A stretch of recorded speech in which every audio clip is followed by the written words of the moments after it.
Israel's facing a multiplicity of threats and challenges, including in the north from Hezbollah, from Iran, from the Houthis in the Red Sea, from various groups that are aligned against Israel and in many cases beholden to Iran.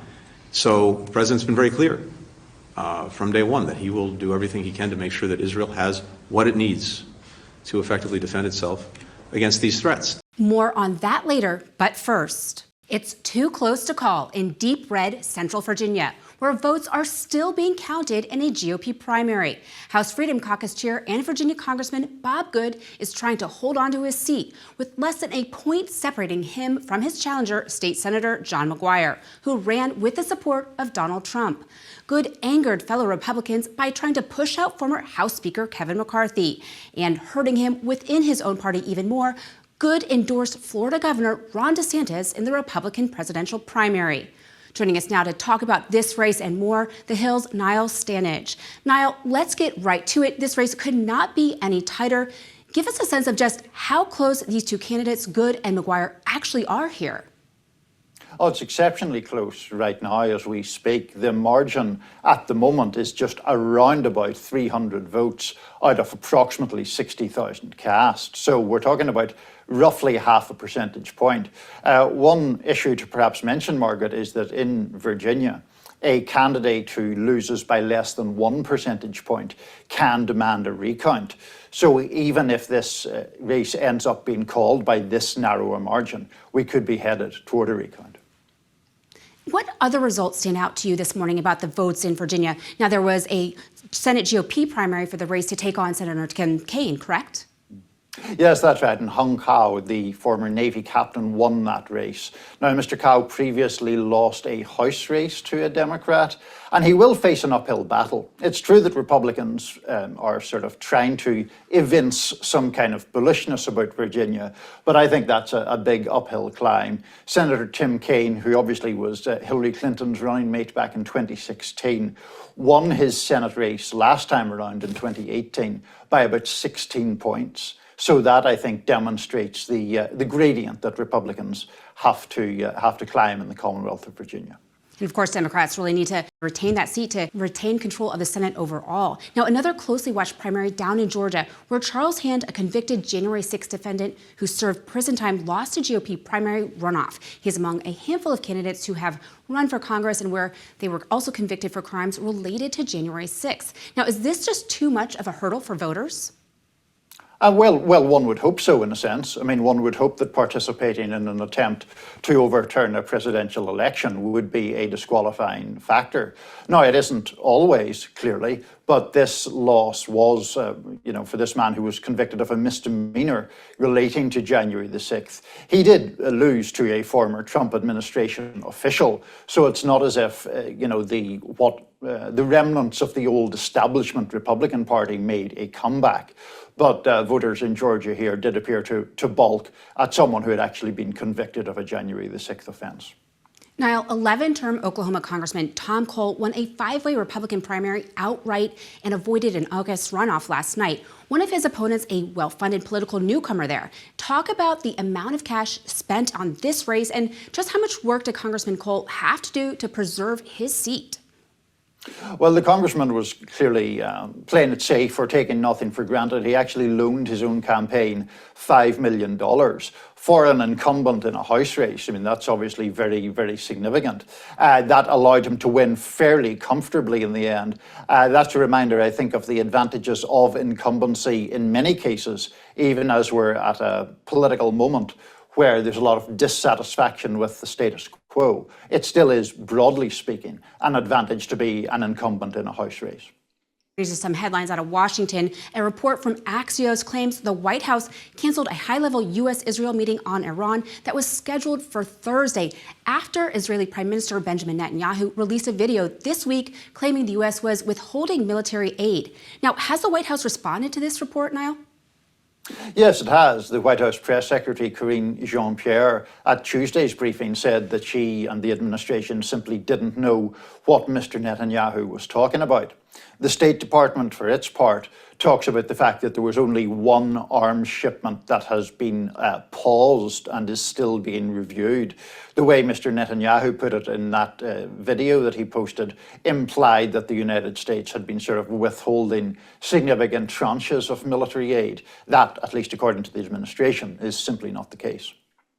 Tension over Israel continues to flare within the Democratic Party. The latest flashpoint is President Biden's sale of more military aid to Israel. What do opponents of these sales want the administration to do as war rages between Israel and Hamas?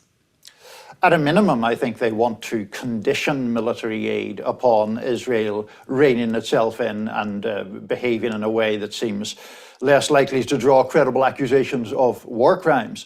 Senator Bernie Sanders, who has said he will boycott Benjamin Netanyahu's speech to Congress, has talked about suspending all offensive military aid to Israel and the United States using its leverage upon the Netanyahu government.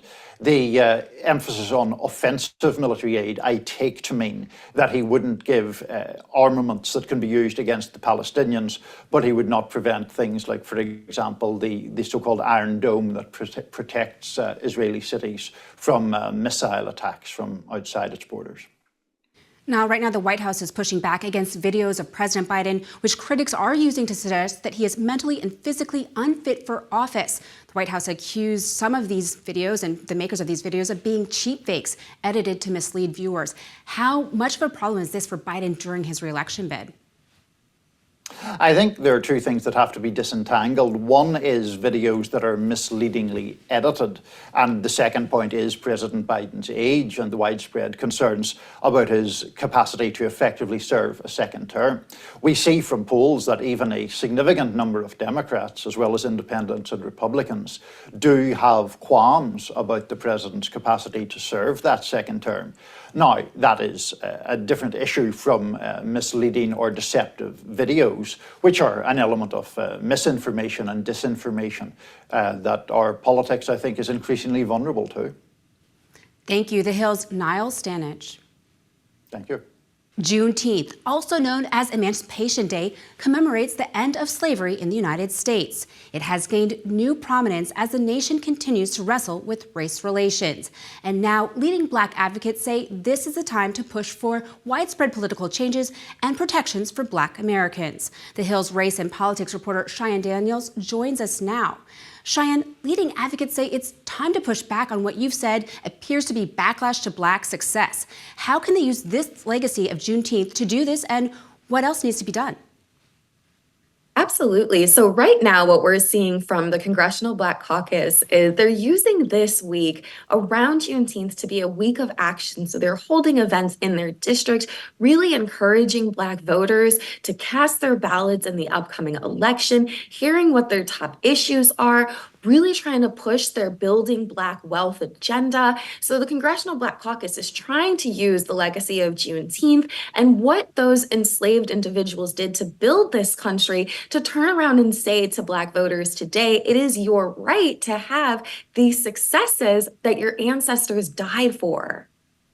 Cheyanne, you write about how the Biden-Harris re-election campaign will use this Juneteenth holiday to encourage Black Americans to vote in the upcoming election. Is there much success with this effort?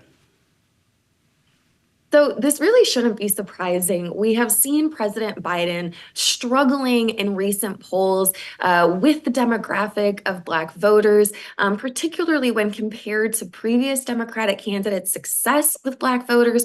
So it's not surprising that they're choosing to do this. What will be interesting is how well it works. We know that Vice President Kamala Harris today was sending notes to different voting organizations that are Black-led. So they're trying to make a stance.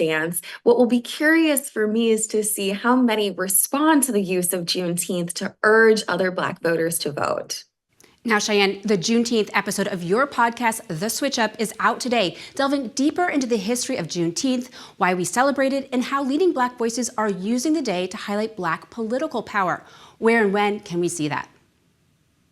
Absolutely. So the episode will drop today at noon, and you'll be able to find it on The Hill's website, as well as Spotify, Apple Podcasts, and you can see all of our interviews with all of our guests on YouTube. All right, we'll be sure to download it. Thank you so much. The Hill's Cheyanne M. Thank you. House Judiciary Chair Jim Jordan has threatened to subpoena New York Attorney General Letitia James in his fight for information on former DOJ official and top prosecutor on Trump's hush money trial. Jordan sent a letter this week demanding information on Matthew Colangelo, a former employee of Letitia James, who is currently working with the Manhattan District Attorney's Office. The House Judiciary Committee chairman first wrote New York Attorney General Letitia James on May 15th, requesting the information by May 29th. But so far, James has failed to comply with the request. Jordan is claiming that Colangelo's recent employment history has demonstrated an obsession with investigating a person rather than prosecuting a crime. Jordan also has sent letters to all of Colangelo's recent employers, which include the Department of Justice and Manhattan's District Attorney Alvin Bragg. In his most recent letter, Jordan says that he is prepared to use subpoena powers to obtain compliance with his requests. California Governor Gavin Newsom says he supports heavier restrictions on smartphones in schools. Newsom made the announcement this week after the Surgeon General's recent call to protect young people from potential mental health harms of social media. Newsom's decision to support efforts to restrict smartphone access in schools also came as the Los Angeles School Board voted this week to ban cell phones in classrooms. The vote makes the LA School District the largest school district to approve a ban on cell phones. Former President Barack Obama honoring the life of baseball legend Willie Mays, who passed away Tuesday afternoon at the age of 93. In a statement posted to X Tuesday night, the former president called Mays a wonderfully warm and generous person. Mays started his baseball careers in the Negro Leagues and later played in the major leagues for over 20 years. In 2015, then President Barack Obama gave him a Presidential Medal of Freedom and said during the ceremony that, quote, "It's because of giants like Willie that someone like me could even think about running for president." Mays and the Negro Leagues were set to be honored during a game this Thursday in Birmingham, Alabama, close to Mays' hometown of Westfield. MLB Commissioner Robert Manfred Jr. says the game will still be played in his honor. That's today's Daily Debrief. I'm Margaret Chadbourn. Be sure to like, share, and subscribe to The Hill's YouTube channel. And come back here soon for the intersection between politics and policy.